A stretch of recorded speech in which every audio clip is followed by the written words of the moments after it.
Bismillahirrahmanirrahim. Assalamualaikum warahmatullahi wabarakatuh. Waalaikumsalam warahmatullahi wabarakatuh. Alhamdulillahirabbil alamin. Assalatu wassalamu ala asrofil anbiya'i wal mursalin wa ala alihi wa sahbihi ajma'in, amma ba'd. Alhamdulillahirabbil alamin. Wa qala fil hadis ad-dunya mazra'atul akhirah. Bapak Ibu sidang salat subuh yang kami muliakan Allah Subhanahu wa taala. Pertama, monggo kula dengan sedaya bersyukur kepada Allah Subhanahu wa taala atas seluruh nikmat yang telah diberikan oleh Allah Subhanahu wa taala kepada kita semuanya dengan mengucap syukur alhamdulillahirabbil alamin. Tasik semangat nggih.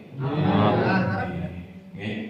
Jadi Bapak dan Ibu, memang ini sudah mau masuk ke babak final, sudah menjadi keharusan untuk kita paksa diri kita harus semakin semangat, ya. Semoga tentunya di 10 hari terakhir nantinya ini apa-apa yang kita rindukan, yakni malam Lailatul Qadar, tentunya dengan ikhtiar kita semoga Allah memberikan keberkahan untuk kita semuanya. Salawat serta salam kita aturkan kepada baginda Rasulullah SAW.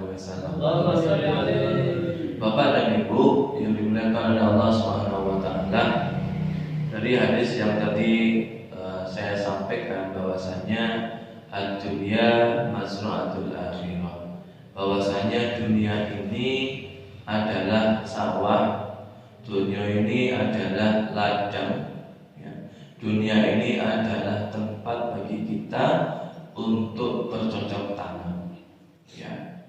Mungkin secara logika kita bisa mengatakan ada hukum sebab dan akibat, tapi tidak mutlak, gitu ya. Apa yang nanti akan dikehendaki oleh Allah Subhanahu wa taala. Tapi pada dasarnya adalah dunia ini adalah lahan kita, tempat kita, ya, untuk menanam segala rupa.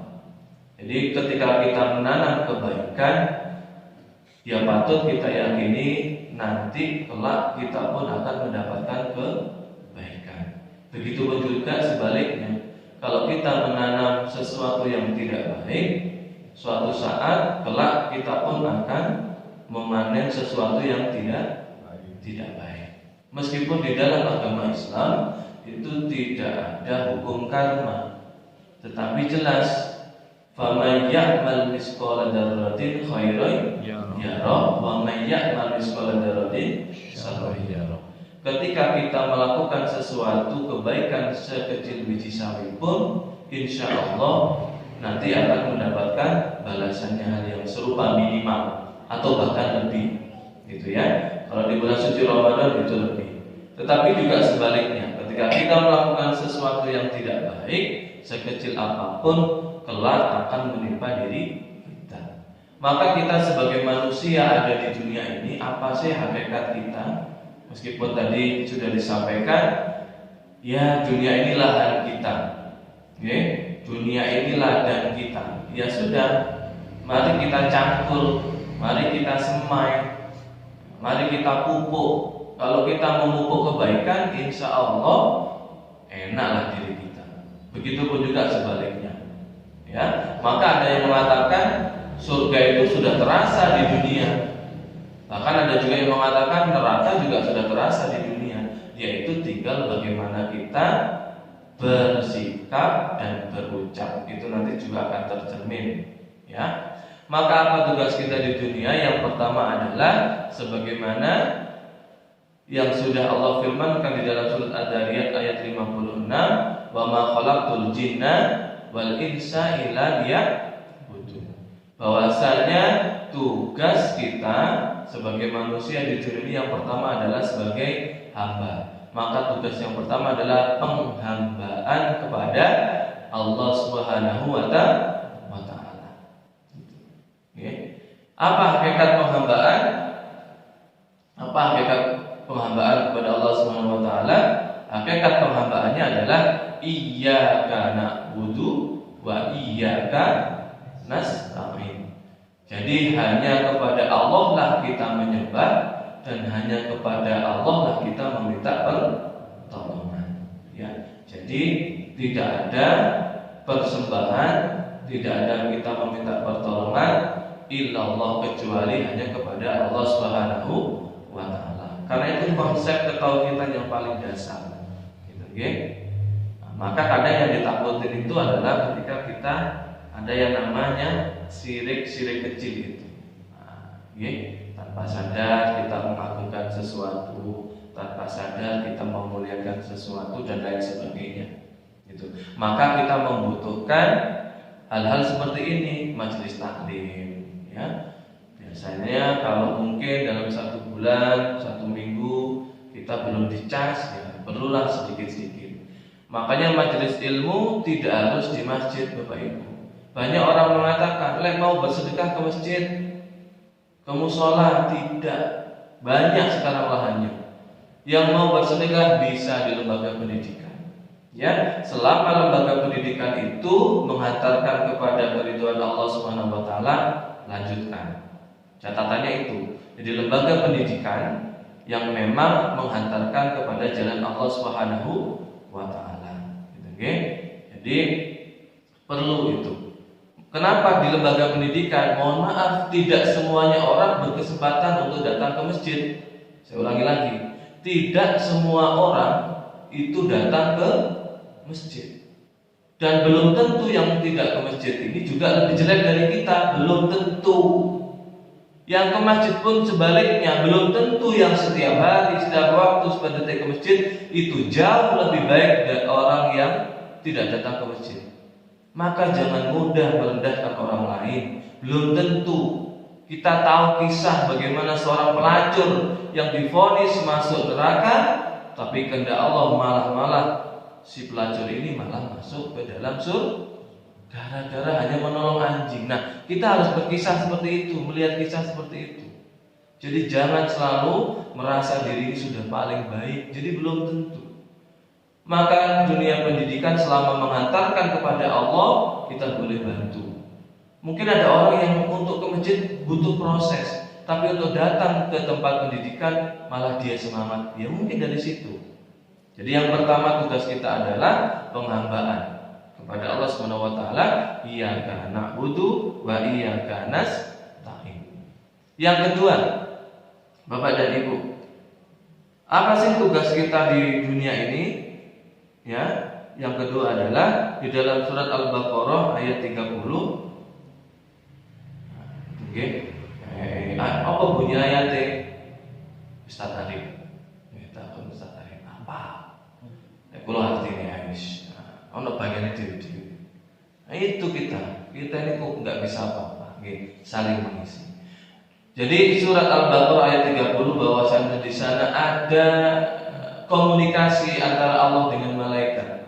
Bahwasanya Allah itu akan menciptakan seorang khalifah yang akan ada di muka bumi ini yang bisa melakukan apapun. Tapi malaikat pun bertanya kepada Allah, benar nggak Allah mau menciptakan seorang khalifah yang nantinya akan merusak, bahkan akan melakukan pertumpahan darah di dunia? Kata Allah yang terakhir, aku lebih mengetahui daripada engkau. Intinya begitu. Ya, artinya tugas kita yang kedua adalah menjadi khalifah di dunia ini, menjadi pemimpin. Pemimpin itu apa kudu jadi Pak RT RW? Apa kudu jadi kepala desa? Yo gak iso, mosok kabeh kepengin dadi kepala desa. Nggih. Jadi minimal khalifah ini adalah menjadi pemimpin untuk diri. Itu tolak ukurnya menjadi pemimpin untuk diri sendiri. Lah lek mimpin awake dhewe ngapunten nggih, sing ngomong yo belajar, Ngapunten lek memimpin awake dhewe ae gak iso napa malah memimpin yang lain. Hakikatnya seperti itu. Meskipun saya ngomong ya masih perlu belajar, masih membutuhkan masukan dari orang tua, masukan dari teman, masukan dari jamaah, itu penting.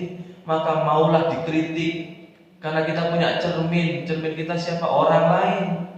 Maka orang kalau nggak mau dikritik itu kebangetan. Manusia itu hidup sebagai makhluk sosial. Jadi mau dikritik, ya jangan hanya mau mengkritik, gitu.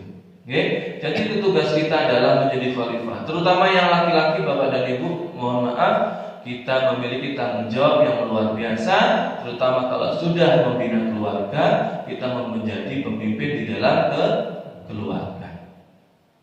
Maka kalau ukurnya sederhana, kalau orang itu mau memimpin sesuatu yang lebih besar, sudah buktikan dulu di keluarga kecilnya. Negara kecilnya ini seperti apa? Kita tahu kisah Rasulullah bagaimana. Terlepas dari begitu banyaknya istri beliau, mohon maaf, pernah nggak dengar Rasulullah itu dengan keluarganya itu tukaran dan lain sebagainya? Nah gitu, begitu harmoninya. Bahkan yang terakhir sampai Aisyah menjadi lagu. Ya apa lagi lagunya Aisyah nih? Ya Miss, Aisyah. Kenapa sih ngapa lagi? Ini jangan asing biasa rumah no Aisyah. Oh maksudku apa nih? Ya maksud Aisyah. Aku yang hafal Aisyah itu. Tapi di situ digambarkan ya Allah begitu cute-nya Rasulullah itu. Engkau pernah berlari-lari, gitu loh. Ya, jadi iya kita mau belajar juga nggak dari lagu itu? Oh iya. Ternyata harmonis sekali gitu loh. Ya, dari lagu itu bukan begitu mesranya Rasulullah dengan Aisyah. Nah, ya awake dhewe iki yo pernah nggak lari-lari ke India mbek bojone awake dhewe? Emak. Misalnya Pak Mesti tenang pasar, tapi istrine. Ma, ente nono ambek muterin sepeda yang Mbak Mis. Sik tak lari kebyok sik Pak. Artinya kadang butuh Bapak Ibu di keluarga meskipun awake dhewe iki manten kawakan nggih. Misalnya wis ya sekali-kali lah. Ya Humairah, nah, coba dipanggil begitu istrinya. Meskipun orangnya mungkin ireng ngapunten. Ya Humairah, mungkin bojone sing ngerti nyek awakmu. Nah, gitu. Tapi kita tirulah Rasul itu, Pak. Baik jannah, yuk kita ciptakan negara-negara kecil ini menjadi negara-negara yang indah. Lawas mungkin nggak perlu sampai mikir sampai sak desa, sak kota ndak wis gitu. Nggih. Keluarga kita ini yang harmoni lah, yang indah, komunikasi dengan anak, dengan istri itu penting. Maka momentum bulan Ramadan kebangetan lek ben sore kok bukone nek jaba terus iku kebangetan. Ini momentum Bapak Ibu.